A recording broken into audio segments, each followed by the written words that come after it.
Welcome friends. आज हम जो है अपना दूसरा चैप्टर स्टार्ट करने जा रहे हैं जिसका नाम है drafting and conveyancing relating to various deeds and agreements. आज से जो है हम different agreements, different deeds, different contracts, different documents draft करने सीखेंगे। पहले जो है हम उससे रिलेटेड थोड़ी थ्योरी देखेंगे और उसके बाद जो है हमारा ड्राफ्टिंग से रिलेटेड जो पोर्शन है वो कैसे आप डिफरेंट डिफरेंट टाइप्स के एग्रीमेंट्स ड्राफ्ट करेंगे वो हम देखेंगे एक एक करके। काफी सारे आपके एग्रीमेंट्स दे रखे हैं मॉड्यूल के अंदर, तो हम उनको देखते चलेंगे। कुछ एक एग्रीमेंट्स जो हैं वो मैं आपको ऊपर ऊपर से बता दूंगा, क्योंकि बहुत सारे एग्रीमेंट्स है तो एक एक एग्रीमेंट करवाना पॉसिबल नहीं हो पाएगा, वरना कोर्स आपका बहुत लंबा चलेगा। तो आपके लिए भी पॉसिबल नहीं है कि आप एक एक एग्रीमेंट, हर एक एग्रीमेंट को करके ही जाएं। तो बेसिकली जो है हम देखेंगे कि एग्रीमेंट, कुछ कुछ एग्रीमेंट जो होते हैं वो सिमिलर टाइप के होते हैं, तो उनमें सबसे ज्यादा इंपॉर्टेंट होता है कि उनका जो है एक आपको ओवरव्यू लेना। एक तो सबसे इंपॉर्टेंट है कि कैसे कोई भी एग्रीमेंट स्टार्ट होता है, कैसे कोई भी एग्रीमेंट एंड होता है। उसके अलावा कौन कौन से मेजर एरियाज होते हैं एक एग्रीमेंट के, एक डीड के, वो हम देखेंगे। ठीक है, कुछ एग्रीमेंट्स मैं आपको बनवाऊंगा और उसके बाद कुछ एग्रीमेंट्स मैं आपको पढ़ने के लिए बोलूंगा। वो पढ़ के आपको कोई भी प्रॉब्लम हो तो आप पूछ सकते हैं उनमें।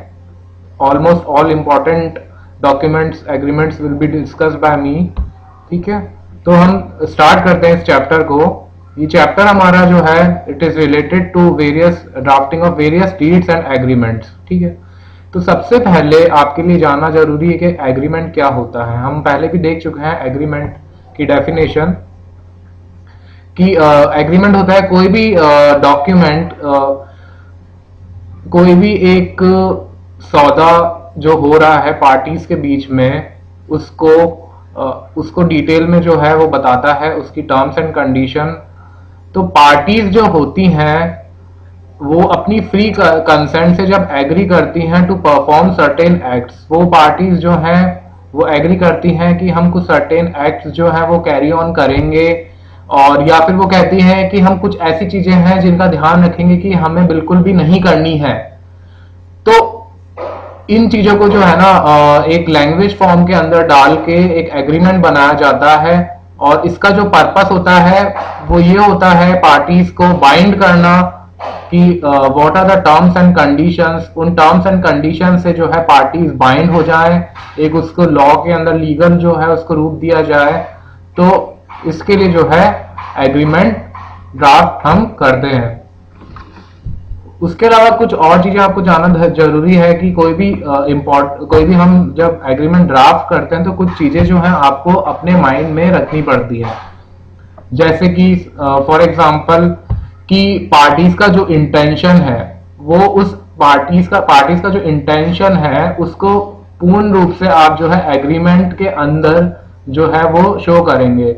What ever party want to say, उसको एक्सप्लिसिटली जो है उस एग्रीमेंट में डाला जाता है, leaving no room for any doubt in future, so that no controversy arises in future.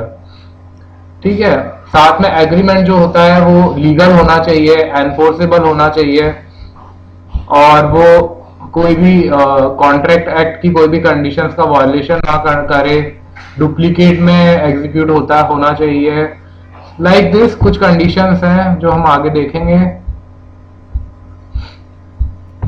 चलिए, तो देखिए हमें क्या बोल रहा है मॉड्यूल में, आप निकाल लें सेकंड चैप्टर अपना।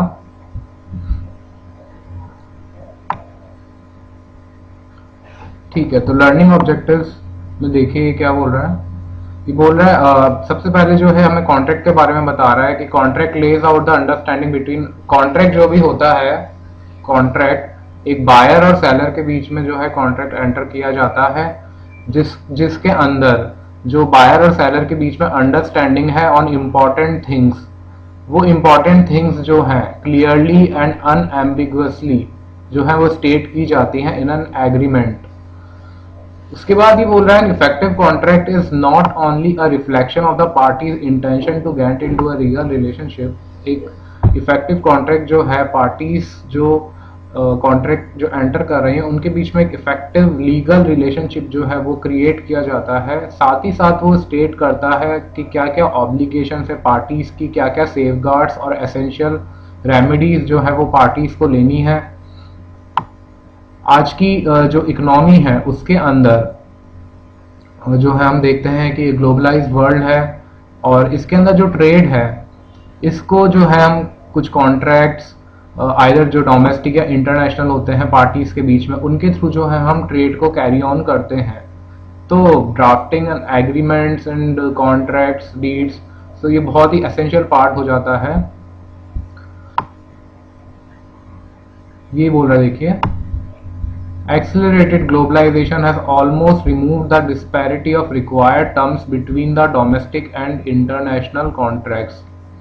तो टर्म्स एंड कंडीशंस आज की तारीख में डोमेस्टिक और इंटरनेशनल कॉन्ट्रैक्ट कोई भी आप एंटर कर रहे हैं तो करीब करीब सेम ही होती है। A domestic contract is one where both the parties operate their business from the one and the same country where. ठीक है, ये तो कुछ ऐसी खास चीज नहीं है।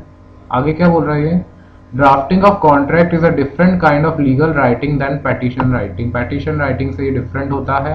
The goal is not to persuade someone of a position but to specify very clearly what has been agreed between the parties. तो हमें बताना है पार्टीज के बीच में क्या एग्री हुआ है उसे डिटेल के अंदर।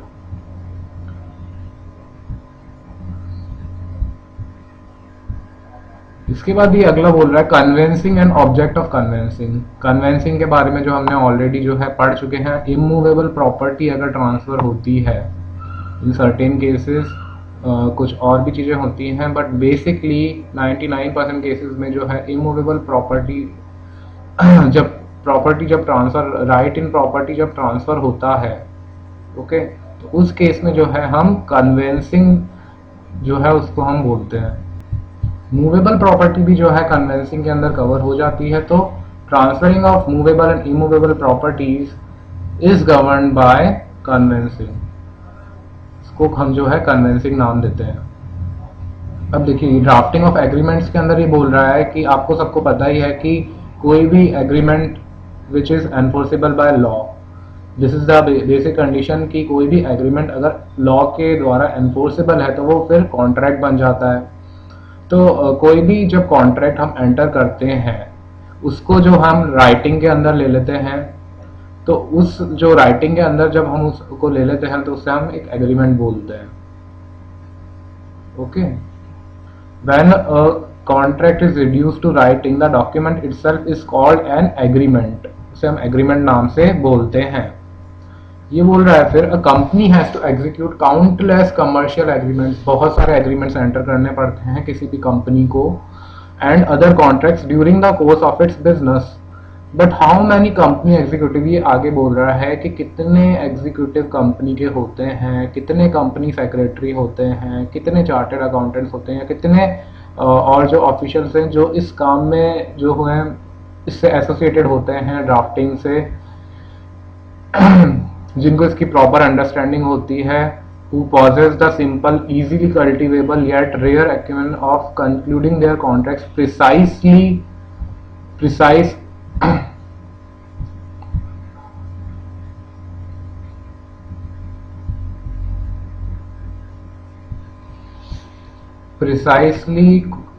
comprehensively and unambiguously। तो ये जो चीजें हैं किसी भी प्रॉपर जो ड्राफ्टिंग करना चाहता है उसे ध्यान में रखना चाहिए कि कॉन्ट्रैक्ट जो है वो प्रिसाइज होनी चाहिए, कॉम्प्रिहेंसिव होनी चाहिए और उसमें कोई भी एम्बिग्यूटी ना हो। ठीक है, तो ये बोल रहा है it is very much desirable and useful to keep in view certain important points in regard to the drafting of contracts, particularly commercial and international trade contracts. Commercial and international trade contracts में आपको specifically ध्यान रखना पड़ता है because इसमें जो है पूरा आपका जो है इंटरनेशनल मार्केट के अंदर, वैसे भी टर्म्स एंड कंडीशंस थोड़ी स्ट्रिंजेंट होती हैं।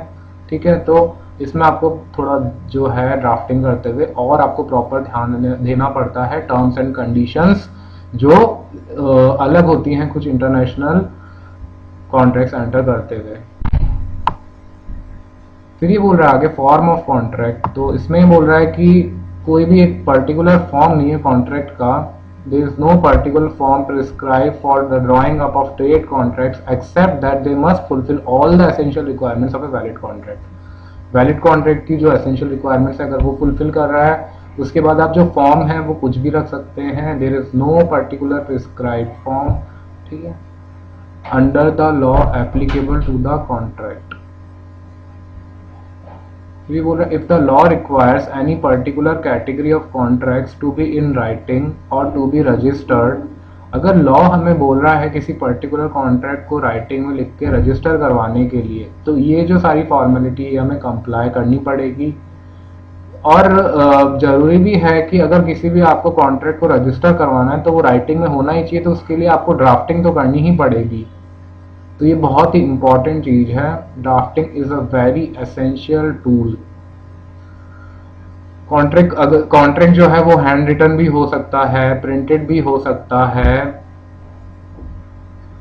ठीक है, सर्कमस्टेंस के ऊपर डिपेंड करता है कि वो आपको कितना ब्रीफ में देना है या कितना डिटेल में देना है, पर्टिकुलर ट्रेड ट्रांजैक्शन की जो डिमांड है उस हिसाब से। ये बोल रहा है कि it is extremely desirable and essential that precise and comprehensive terms and conditions relating to the subject matter and performance of the contract should be incorporated by the companies in both domestic and international contracts।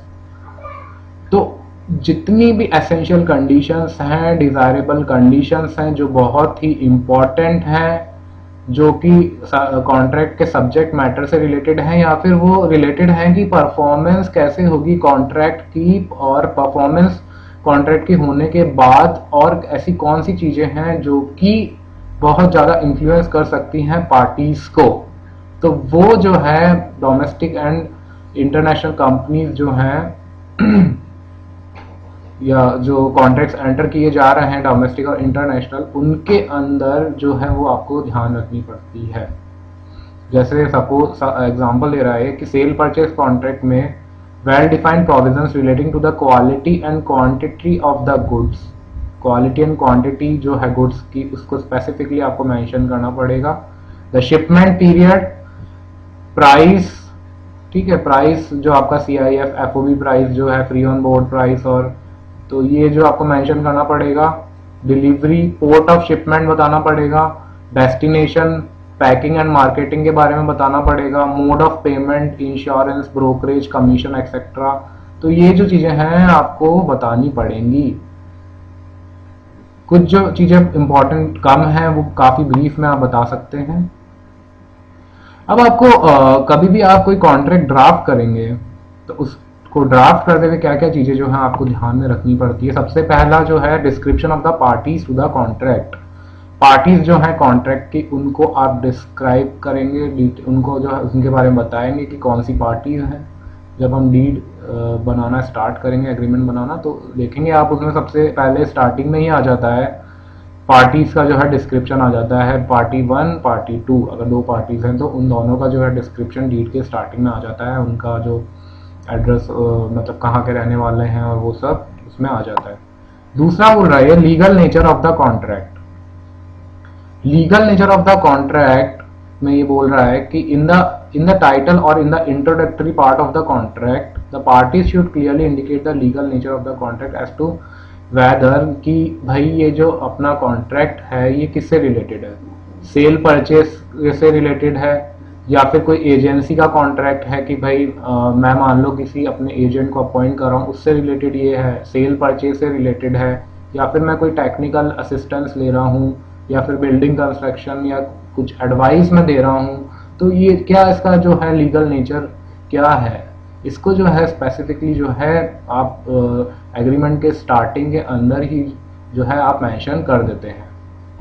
उसके बाद third important चीज जो ये बोल रहा है वो है लाइसेंस एंड परमिट्स।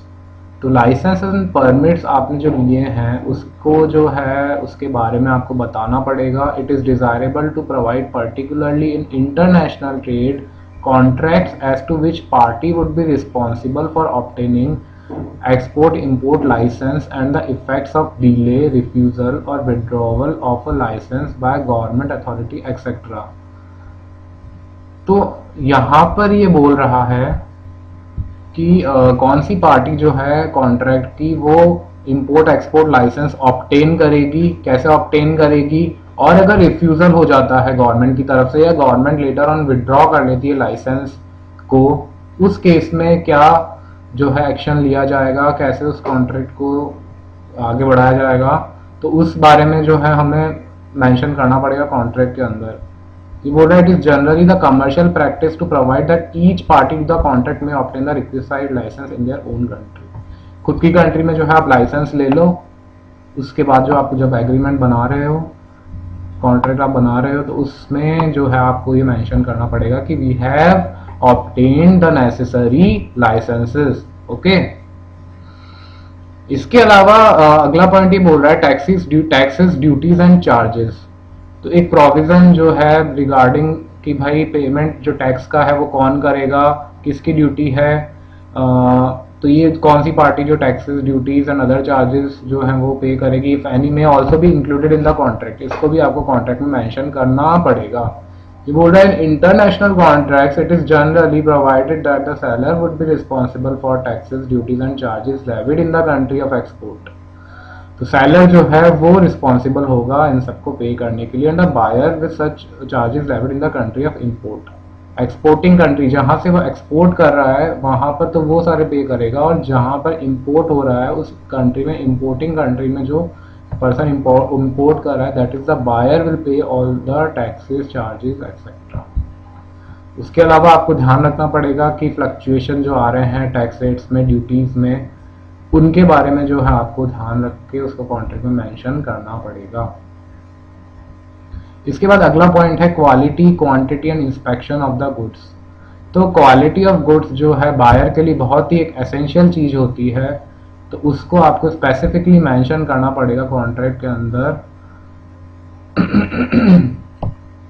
उसके अलावा जो है, क्योंकि क्वालिटी और क्वांटिटी के वजह से बहुत झगड़े होते हैं कि भाई हमने इतने पीस ऑर्डर किए थे, 2 शॉट रह गए, 10 शॉट रह गए, depending on the number of on the size of the consignment. तो ये बहुत ही एक ऐसा जो क्वांटिटी को लेके और क्वालिटी जो है हमको, अगर हमने जो मांगी थी वैसी नहीं मिलती डिजायरेबल, तो वो बहुत डिस्प्यूट का एक कारण होता है। तो क्वालिटी ऑफ द गुड्स जो है बहुत important, and it is in the area that a number of disputes arise, and therefore it is necessary to include a suitable provision relating to the description and inspection of the quality and quantity of the goods in the contract. कि कैसी quality, कैसी कितनी quantity चाहिए, उसको specifically mention करो। Inspection करेंगे अगर, तो उसको भाई इंस्पेक्शन का राइट है। इंस्पेक्शन के बाद जो है, अगर आपने एग्रीमेंट के अंदर लिखा हुआ है, मेंशन किया हुआ है क्वालिटी आपको ऐसी चाहिए और आपको वैसी नहीं मिल रही, तो आप जो है बोल सकते हो। इंस्पेक्शन ऑफ द गुड्स में भी provided either in the seller's country. तो वो इंस्पेक्शन के बारे में आपको लिखना पड़ेगा एग्रीमेंट में कि इंस्पेक्शन जो है सेलर की कंट्री में होगा, या फिर हमारे यहाँ पर जो मंगवाने के बाद भी हम कर सकते हैं। तो इंस्पेक्शन ऑफ द गुड्स में भी provided either in the seller's country before shipment और in the buyer's country after the delivery of the goods, depending upon the relative convenience of the parties in this regard. जैसा भी उनकी convenience है उस हिसाब से वो डिसाइड करके और एग्रीमेंट के अंदर उसको लिखा जाएगा। ठीक है, ये बोल रहा है some tolerance of 10 to 15% is generally provided for in regard to the quantity of the goods stipulated in the contract. It has to be provided whether the additional quantity will be calculated at the price quoted in the contract for at a different price। तो ये बोल रहा है कि 10 से 15% जो है tolerance quantity के उसके अंदर चल जाता है। कहने का तात्पर्य इसका ये है, मार्जिन ऑफ टॉलरेंस जो है ना वो आपका 10 से 15% तक हो सकता है। ये आपका इसके अंदर प्रोवाइड किया जाता है। क्वालिटी में भी आपका जो है टॉलरेंस लेवल डिसाइडेड होता है।